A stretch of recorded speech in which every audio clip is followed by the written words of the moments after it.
텃밭이 좀 넓습니다.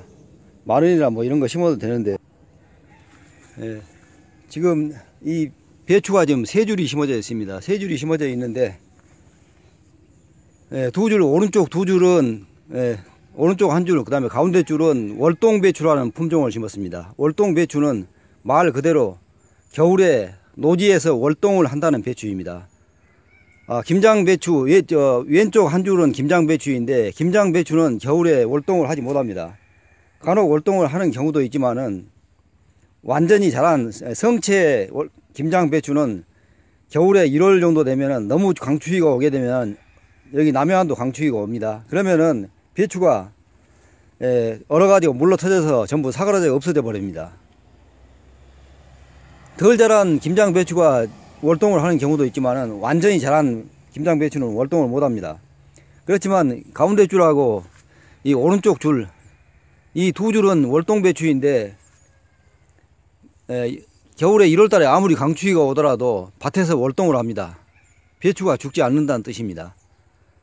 얼더라도 겉에 그 겉잎만 좀 얼고 속에는 멀쩡합니다. 멀쩡해가지고 봄을 지나서 3월쯤 되면은 배추에서 꽃이 핍니다.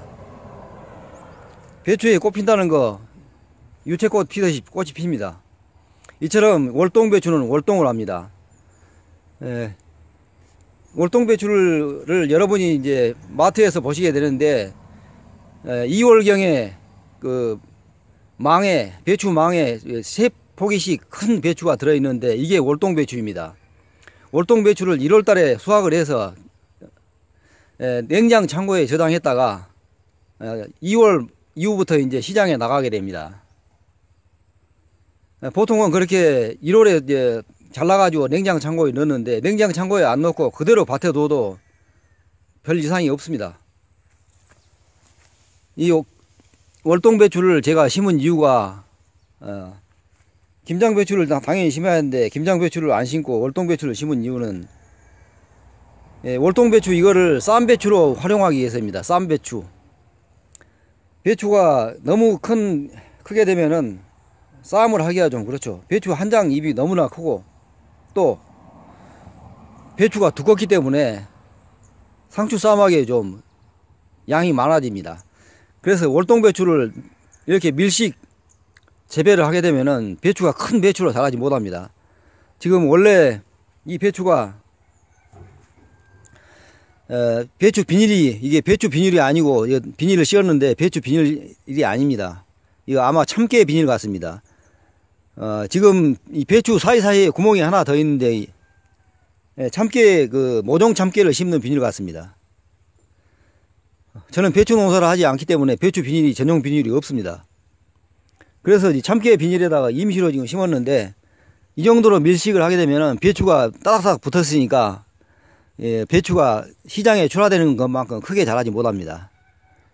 배추가 이제 월동배추 시장에 출하되는 것처럼 하게 되면은 20kg 고구마 박스로도 택배 보내기가 좀 벅찹니다. 배추가 그렇게 크죠.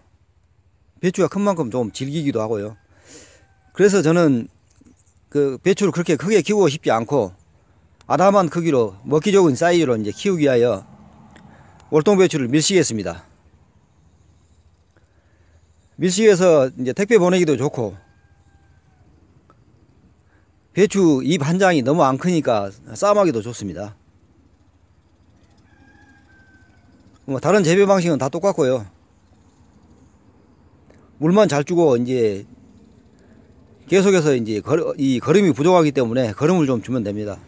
거름 주는 방식은 여러 가지 방식이 있습니다. 저는 지금 여기 구멍을 뚫습니다. 구멍을 뚫어 가지고 여기에다가 비료를 줄 생각입니다.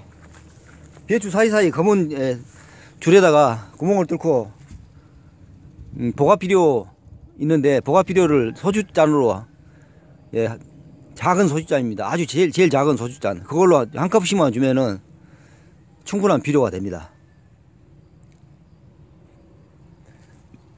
저는 배추 농사를 안 하기 때문에 배추를 크게 키울 이유도 없고, 또 이 배추는 용도가 친지들에게 택배를 보내가지고 쌈용으로 활용하는 게 목적입니다. 제가 여기서 먹을 것은 몇 폭이 안 됩니다. 3월까지 2월까지 두면서 솎아가지고 하나씩 택배를 보낼 그런 생각입니다. 그리고 저 왼쪽에 한 줄은 김장배추인데, 이 김장배추는 제가 하나씩 솎아가지고 생배추로 이제 먹을 생각입니다. 농촌에 살면은 이렇게 기본 농작물은 다 자급자족이 됩니다. 제가 지금 하기가 싫어가지고 이런 걸 안 하는데, 기농 귀촌농 하시면은 이런 거는 다 하실 수가 있습니다. 누구나 다. 뭐 기술도 필요 없고요.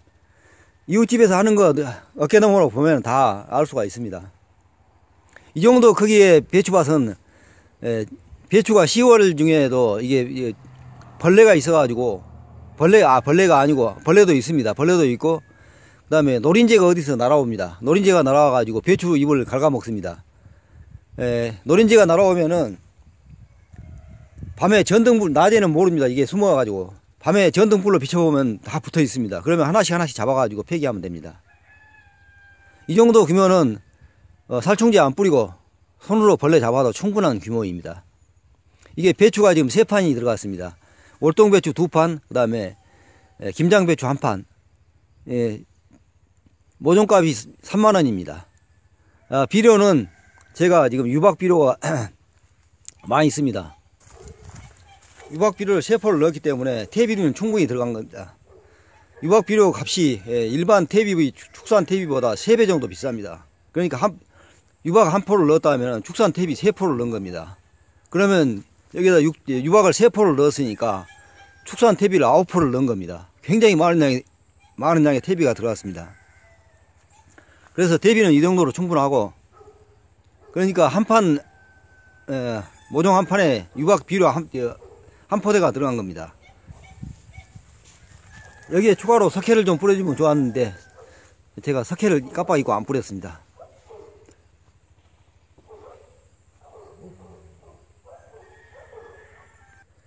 이렇게 모종을 이식하고 나서 한 일주일 이상 동안 화학 비료를 주면 안 됩니다. 왜 안 되는가 하면은, 화학 비료를 주게 되면은 이 역삼투압 현상이 일어나 가지고 그 배추 뿌리에 있는 수분이 밖으로 배출되고 그 비료를 과다하게 빨아들이기 때문에 배추가 고소합니다. 그래서 이 일주일 이상 지나 가지고 배추 뿌리가 완전히 활착돼서 저 혼자 놔둬도 이제 관리 안 해도 스스로 자랄 수 있을 정도가 될 때까지는 화학 비료를 주면 안 됩니다. 저도 이게 한 10일 정도 지나면은 이 배추 골 사이에다가 구멍을 뚫어 가지고 복합 비료를 소량을 줄 생각입니다. 그리고 물은 거의 매일 한 번씩 주면 되고, 또 비 오면은 안 줘도 됩니다만 요즘 비가 안 오니까 하루에 한 번씩 지금 물을 주고 있습니다. 뿌리가 활착해서 이게 본잎이 지금 모종잎 말고 본잎이 새잎이 날 때까지는 어느 정도 물을 줘야 됩니다. 새잎이 계속 나면은 이제 그때는 뿌리가 깊숙이 들어가기 때문에 알아서 이제 수분을 흡수하니까 그때부터는 물을 이제 매일 주지 않아도 됩니다. 오늘은 쌈 배추에 관해서 이렇게 한번 영상을 만들어 봤습니다. 배추를 너무 크게 키우고 싶지 않고 쌈 배추로 전용으로 드실 분들은 남해안에서는 월동배추만 심으시면 됩니다. 이 월동배추는 남해안에서만 심을 수 있고, 남해안 지나면 추워가지고 아마 안 되는 걸로 알고 있습니다. 그렇지만은 이 비닐 터널을 만들면은, 온상 터널을 만들면은 남해안이 아니라도 이 월동배추는 재배가 가능하지 않을까, 그런 생각을 해봅니다. 오늘 영상은 이것으로 마칩니다. 감사합니다.